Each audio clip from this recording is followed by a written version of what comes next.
की सगळे रेकॉर्ड आपण या ठिकाणी तोडणार आहोत।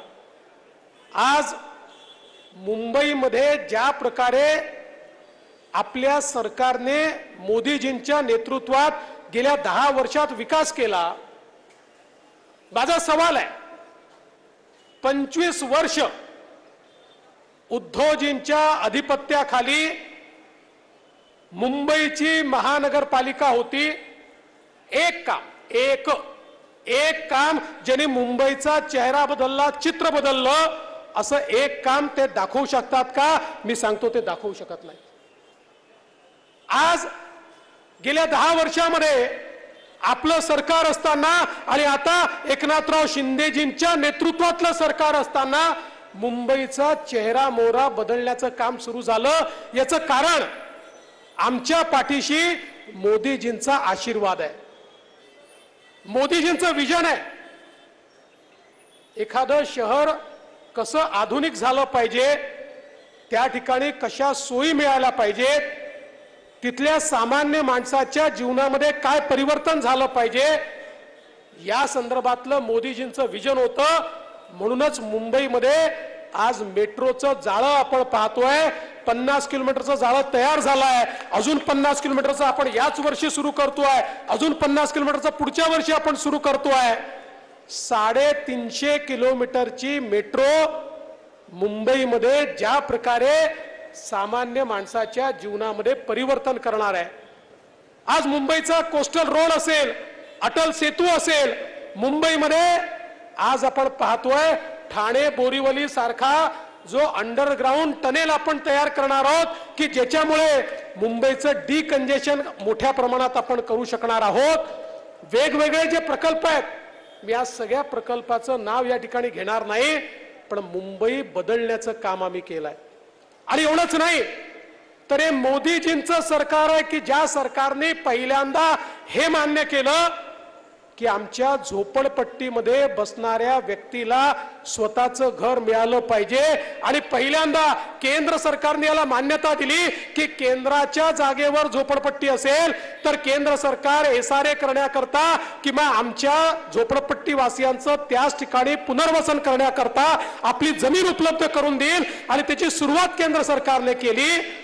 त्यामुळे खऱ्या अर्थानं मुंबईतल्या झोपडपट्टी वासियांचं जीवन हे बदलण्याचं काम आज या ठिकाणी मोदी सरकारमध्ये सुरू झालेलं आहे।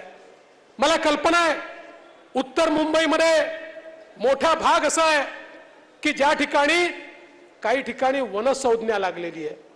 आमच्या मनीषाताई चौधरी नेहमी संघर्ष करत असतात, पण त्याही संदर्भात आता पियुषजींसारखा व्यक्ती आपल्याकडे आल्यामुळे मला विश्वास आहे की ज्या ठिकाणी कुठेही वन नाही, वर्षानुवर्ष झोपडपट्ट्या बसल्यात, या संदर्भात सर्वोच्च न्यायालयाने यापूर्वी काही निर्णय दिले आहेत। त्या निर्णयांचा फायदा घेऊन आम्हाला वनाचं संरक्षण करायचंच आहे।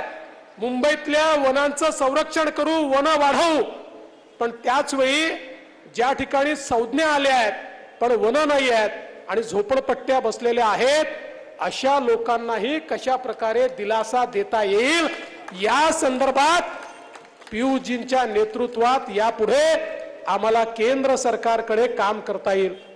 मी आपल्याला सांगू इच्छितो, मोदी सरकारने वर्षानुवर्ष आमच्या विदर्भातला अशाच प्रकारचा झुडपी जंगलाचा प्रश्न होता की ज्या ठिकाणी झुडपी जंगलाचं बिरुद पडलं होतं, परंतु जंगल नव्हतं। आमचं रेल्वे स्टेशन हे झुडपी जंगलावर आहे, अनेक हायकोर्ट बिल्डिंग झुडपी जंगलावर आहे। त्या संदर्भात मोदी सरकारने पुढाकार घेतला आणि त्या संदर्भातला कोर्ट कमिशनर अपॉइंट झाला, त्याचा अहवाल सुप्रीम कोर्टात गेलाय। मला अपेक्षा आहे की त्या माध्यमातून तो प्रश्न देखील सुटतोय। तशाच प्रकारे मुंबईतला प्रश्न देखील सोडवण्याचा प्रयत्न हा पियुषजींच्या नेतृत्वात आम्ही करू आणि मला विश्वास आहे आपल्याला मुंबई ही स्लम मुक्त करायची आहे। स्लम मुक्त करायची याचा अर्थ आम्ही काँग्रेसी लोकांसारखे नाही आहोत। त्यांनी गरिबी हटावचा नारा दिला, पण गरिबीने हटवली, गरीब हटवले, गरीब। आम्हाला गरिबी हटवायची आहे। मोदीजींनी गरीब कल्याणाचा अजेंडा घेतलाय। गरीबाला घर मिळालं पाहिजे, गरीबाला शौचालय मिळालं पाहिजे, गरीबाला पाणी मिळालं पाहिजे, गरिबाच्या जीवनामध्ये परिवर्तन झालं पाहिजे, हे जे मोदीजींचं स्वप्न आहे ते या मुंबईच्या गरिबाच्या जीवनामध्ये, मुंबईतल्या झोपडपट्टीवासियाच्या जीवनामध्ये करण्याचा प्रयत्न आम्ही करणार आहोत। एक व्हायब्रंट शहर म्हणून या मुंबईमध्ये आपल्याला येत्या काळामध्ये बदल करायचा आहे आणि आमचे मुख्यमंत्री एकनाथराव शिंदेजी यांच्या नेतृत्वामध्ये मुंबईमध्ये आपला वेस्टर्न एक्सप्रेस हायवे 60% मुंबईचा ट्रॅफिक हा वेस्टर्न एक्सप्रेस हायवेवरनं जातो। आज आपल्या मेट्रोच्या माध्यमातून तर तो डिकंजेस्ट आपण करतोच आहे, पण त्याच वेळी आपल्याला कल्पना आहे की वरळी बांद्रा सीलिंग नंतर बांद्रा वर्सोवा सीलिंगचं काम सुरू केलं आहे। वर्सोवापासनं मडपर्यंत आपण सीलिंग करणार आहोत आणि त्यातनं वेगवेगळ्या ठिकाणी लिंक देऊन अख्खा जो वेस्टर्न एक्सप्रेस हायवे आहे याच्यावरचा ट्रॅफिक डिकंजेस्ट करण्याचं काम हे आपल्या सरकारच्या माध्यमातून या ठिकाणी होणार आहे आणि त्यामुळे आमचे जे वेस्टर्न सबअर्ब्स आहेत यांना खूप मोठा दिलासा हा या ठिकाणी मोदी सरकार आणि महायुतीच्या सरकारच्या माध्यमातून मिळणार आहे।